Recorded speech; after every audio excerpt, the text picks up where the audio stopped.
मेरे प्यारे प्यारे व्यूअर्स, नमस्कार।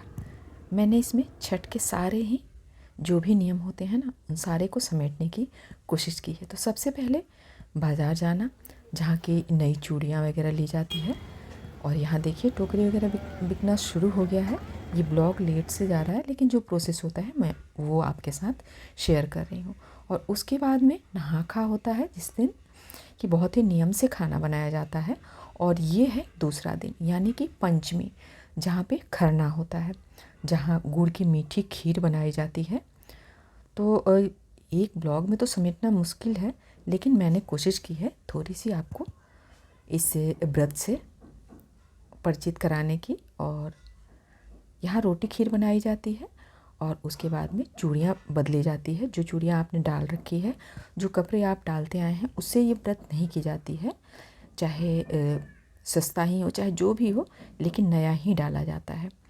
और यहाँ पे सब कुछ नया होना चाहिए, चूड़ियाँ वगैरह सब कुछ चेंज की जाती है, क्योंकि इसका ये पर्पस है कि हम इसे खा करके लहसुन प्याज नॉनवेज वगैरह जो भी लोग खाते हैं, तो इसलिए इन चूड़ियों को उस दिन चेंज कर दिया जाता है।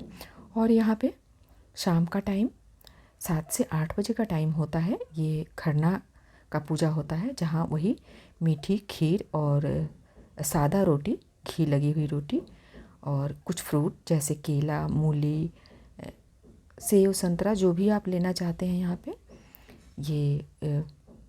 यहाँ पे भोग लगाया चढ़ाया जाता है छठी मैया को, जिसको कि खरना का पूजा बोलते हैं। और ये अग्रासन निकाला जाता है, जो प्रसाद के रूप में होता है। और यहाँ पे सभी आते हैं, मत्था टेकते हैं और ये भोग ले जाते हैं खाने के लिए। और जो ये व्रत रखती हैं व्रती, वो यहाँ पर विधि विधान पूर्वक पूजा करके और एक टाइम का ये खाना रात में खाती हैं। निर्जला बिल्कुल सुबह से लेकर रात तक वो रहती हैं, यानी कि शाम तक, जब तक ये पूजा नहीं हो जाती है तब तक वो रहती हैं। और यहाँ सब भोग चढ़ा करके और फिर वो यहाँ पर एक वक्त का गुड़ का खीर और सादा रोटी खाना खाती है। मतलब कि इस व्रत के लिए अपने आप को वो धीरे धीरे तैयार करती हैं। एक बार आप बिल्कुल निर्जला फास्ट नहीं रख सकते हैं, इसलिए नहा खा का मतलब है कि उस दिन से आप बिल्कुल अपने आप को प्रिपेयर कर रहे हैं व्रत के लिए, इस लंबे अनुष्ठान के लिए, जहाँ की लहसुन प्याज और बिल्कुल हल्का खाना बनाया जाता है। लहसुन प्याज को हटा दिया जाता है अपने खाने से, हैवी खाने को हटा दिया जाता है उस दिन अपने खाने से। घी की सब्जी बनती है और बिल्कुल हल्का फुल्का खाना बनता है। तो ये होता है नहा खा के दिन। और दूसरे दिन, जिस दिन की बिल्कुल निर्जला होता है पूरा दिन, और शाम के टाइम पे ये रोटी और खीर का भोग चढ़ता है। और इसी रोटी और खीर के भोग को चढ़ा करके और वो खुद भी इसे अर्पण करती हैं, जैसा कि आप यहाँ वीडियो में देख पा रहे हैं। और सभी आते हैं यहाँ मत्था टेकते हैं और जो व्रत रखी होती हैं लेडी, उनके पाँव छूते हैं, आशीर्वाद लेते हैं। तो ये हो जाता है पंचमी का दिन। अब आएगा आपको षष्ठी का दिन। तो षष्ठी के दिन सुबह से ही तैयारियां शुरू हो जाती है, बिल्कुल मॉर्निंग से 4 बजे 5 बजे से। तो फल वगैरह धो करके और रख दिया जाता है, जहाँ की पानी वगैरह उसका निकल जाए, सूख जाए। दिए वगैरह धो दिए जाते हैं, जैसा कि आप यहाँ देख रहे हैं। 2 हाथी दिख रहा होगा आपको, ये कोसी है। और फिर ये बनता है। पहले तो मिट्टी के चूल्हे पे बनाया जाता था, लेकिन शहरों में उतनी सहूलियत नहीं है, इसलिए अलग से एक चूल्हा रखा जाता है गैस का, जिसके ऊपर और किसी दिन भी खाना आप नहीं बनाते हैं, सिर्फ इसी पर्पज़ के लिए उस चूल्हे को रखा जाता है। और यहाँ पे ये ठेकुआ प्रसाद घी के साथ में बनाया जाता है, जो कि आसपास की लेडीज़ महिलाएं भी आती हैं और आपकी मदद करती हैं। शाम के टाइम पे ये पहला अर्घ का टाइम होता है, जो कि डूबते हुए सूर्य को, यानी कि षष्ठी के दिन ये अर्घ उन्हें डूबते हुए सूर्य को दिया जाता है। जहाँ की बहुत ही धूमधाम से ये त्यौहार जहाँ भी होता है, बहुत हर शहरों में होता है, जहाँ भी यूपी बिहार या फिर और भी लोग आजकल तो इस व्रत को करने लगे हैं।